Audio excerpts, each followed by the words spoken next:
యేసుక్రీస్తు శ్రేష్టమైన ఉన్నతమైన నామంలో అందరికీ వందనాలండి. దేవాతి దేవుని మహాకృపను బట్టి ప్రతి ఒక్కరికి నా ప్రత్యేకమైన వందనాలు తెలియజేస్తూ ఉన్నాను. దేవాతి దేవుడు ఈ దినాన్న మనతో మాట్లాడాల్సిన అంశము నీవు ఎలా ఉన్నావు అన్న అంశం ద్వారా ఆయన ఈ దినాన్న మనతో మాట్లాడుచున్నారు. అసలే మనం ఎలా ఉండటం ఏంటి అని చూసినట్లయితే ప్రకటన గ్రంథము 3వ అధ్యాయము 15-16 వచనాలండి. నీ క్రియలను నేను ఎరుగుదును, నీవు చల్లగానైనను వెచ్చగానైనను లేవు. నీవు చల్లగానైనను వెచ్చగానైనను ఉండిన మేలు. నీవు వెచ్చగానైనను చల్లగానైననుండక నిలువెచ్చగా నున్నావు గనుక నేను నిన్ను నా నోట నుండి ఉమ్మివేయ నిర్దేశించుచున్నాను.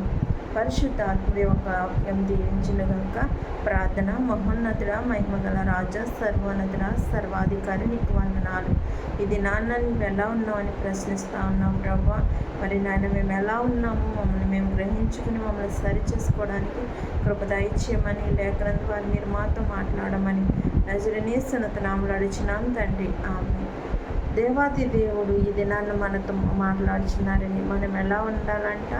ఉంటే చల్లగా ఉండాలంట, లేకపోతే వెచ్చగా ఉండాలంట. ఆ రెండు వీటికి మధ్యన నిలువెచ్చని స్థితి కలిగి ఉండకూడదని దేవుని వాక్యము సెలవిస్తూ ఉన్నది. మనం ఎలా ఉన్నాం, మన స్థితి ఎలా ఉందో ఒకసారి పరీక్షించుకోవాల్సిన వారమై ఉన్నామండి.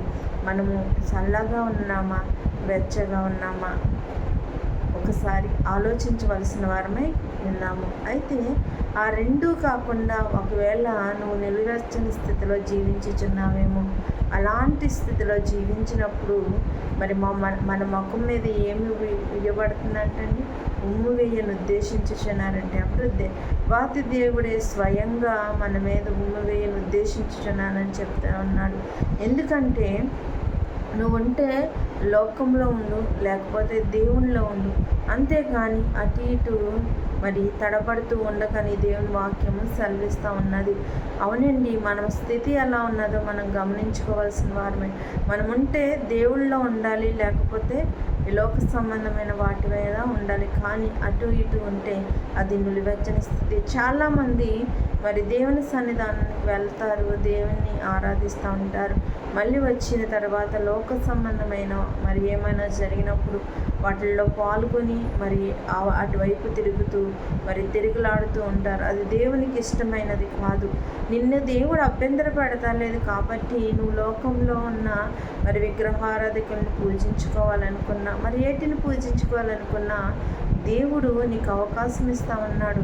నువ్వు మరి వెచ్చగా ఉండు, లేకపోతే చల్లగా ఉండు అంటున్నాడు. కాబట్టి నువ్వు ఒకవేళ దేవుడు ఇష్టం లేకుండా ఉండి మరి ఏమన్నా మరి ఇతర దేవతలను పూజించుకోవాలనుకుంటే పూజించుకోండి, అంతేకాని అటు ఇటు ఉండకూడదని దేవుని వాక్యం సెలవిస్తుంది. అంటే మరి దేవునితో మన సహవాసం చేసినప్పుడు మన సహవాసము దేవుడితోనే ఉండాలి, లోకంతో ఉండకూడదని దేవుని వాక్యము సెలవిస్తూ ఉన్నది కదండి.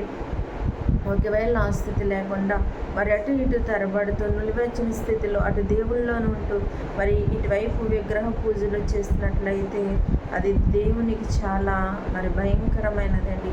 ఆయన భయంకరమైన కోపాన్ని మనం తట్టుకోలేము. ఆయన మన ముఖం మీద ఏం వేస్తారండి? ఉమ్ము వేస్తారనమాట.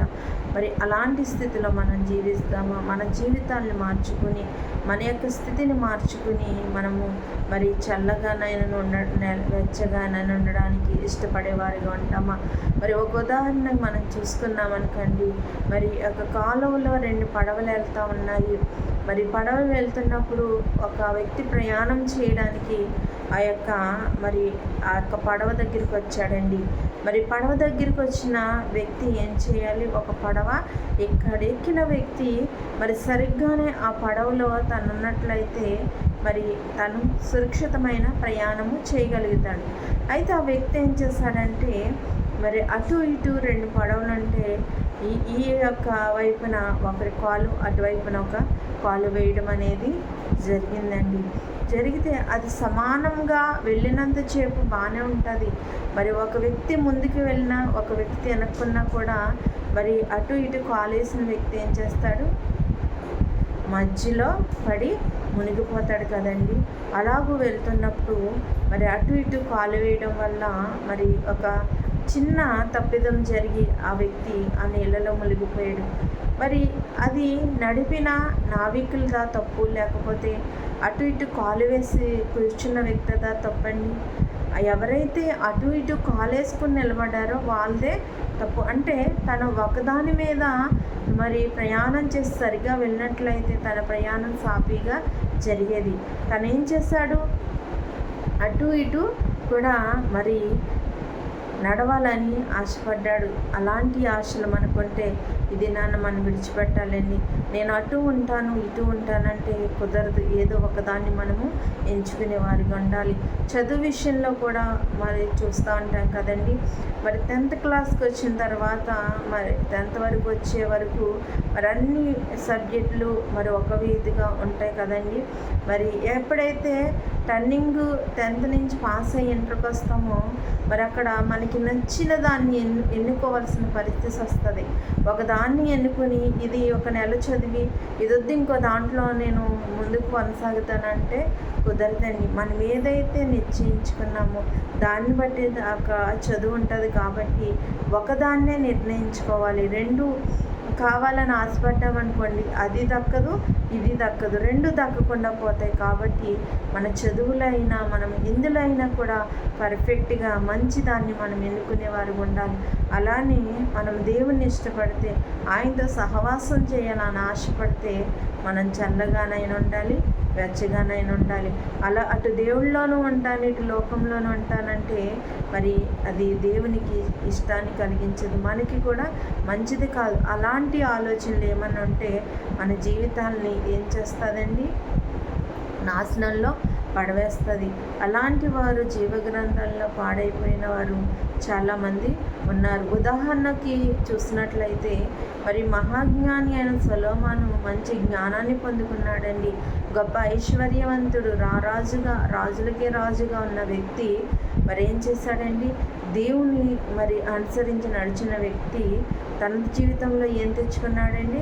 విగ్రహాలు తెచ్చుకున్నాడు. దానివల్ల తన జీవితం ఏమైపోయింది అంటే ఇటు దేవుళ్ళలో ఉండి దేవుడి నుంచి మళ్ళీ లోకంలోనికి వెళ్ళిపోయిన వ్యక్తిగా తను చూస్తున్న. అటు ఇటు ఉంటే దేవుని యొక్క మరి ఉగ్రత మన మీదకి వస్తూ ఉంటుంది. ఆ దినాల్లో ఆ యొక్క సొలొమోను రాజు ఏమయ్యాడండి? మరి సమస్తము వ్యర్థమని రాసుకుంటూ వచ్చాడు ప్రసంగి గ్రంథం. అంటే మరి ఆయన మళ్ళీ తన యొక్క జీవితాన్ని మార్చుకున్న తర్వాత వ్యర్థమని రాసినట్లుగా చూస్తూ ఉంటాం. అంటే విగ్రహాల జోలికి వెళ్ళి మరి తన భార్యతో పాటు అనేకమైన ఉపపత్నిని అతను వివాహం చేసుకున్నట్లుగా చూస్తూ ఉంటాం కదండి. మరి తన జీవితం విగ్రహాల వైపు తిప్పుకున్నాడు కాబట్టి మరి మహాజ్ఞాని అయిన సొలొమోను జ్ఞానవంతుడైనా కూడా తన భ్రష్ట జీవితాన్ని జీవించినట్లుగా చూస్తూ ఉంటాం. అలాంటి స్థితిని మనం కలిగి ఉన్నాం. మేము దేవుడిచ్చిన ఆధిక్యతను మర్చిపోయి దేవుడిచ్చిన మరి మన సంపదని దేవుడిచ్చిన జ్ఞానాన్ని అన్నిటిని విడిచిపెట్టి మరి మనము జీవిస్తూ ఉన్నాం. మేము అలాంటి స్థితిలో జీవించినట్లయితే అది దేవునికి ఇష్టమైనది కాదు. ఏ పరిస్థితులు అయినా కూడా మనం దేవుని విడిచిపెట్టకుండా దేవుణ్ణి అనుసరించి నడుచుకునే వారికి ఉండాలి. లేని పక్షాన మనకిష్టమైన రీతిగా మనం జీవించాలి. అంతేకాని అటు దేవుళ్ళలోనూ ఇటు లోకంలోనూ ఉంటానంటే మరి కుదరదండి. ఏదో ఒకవైపు ఉన్నప్పుడే మనకి దేవుడు న్యాయం చేస్తాడు. మరి దేవుని పక్షాన మనం ఉంటే ఆయన నిత్యరాజ్యాన్ని పొందుకుంటాం. ఒకవేళ లోకంలో ఉంటే లోకంలో జీవించినంతకాలం జీవిస్తాము. ఏ లోకం వెళ్ళిపోయిన తర్వాత నరకంలోనికి వెళ్ళిపోతాం. ఒకవేళ లోకంలో జీవించినా కూడా దేవుని గురించి తెలుసుకుని మరి మారుమనసు పొంది రక్షింపబడే కృప దేవుడిస్తాడు. కాబట్టి ఒకవేళ మారుమనసు పొంది రక్షించే భాగ్యాన్ని కూడా దేవుడు మనకి ఇచ్చాడు. కాబట్టి మారుమనసు పొంది రక్షణలోనికి వెళ్ళే కృప ఆయన మనకు అనుగ్రహిస్తాడు. అంతేకాని మరి ఇటు అటు ఉండి మరి తడబాటు కలిగి జీవించే కంటే దేవునిలో నిలకడగా ఉండి మరి ఆయన నిత్యరాజ్యాన్ని సంపాదించుకోవడం మేలు.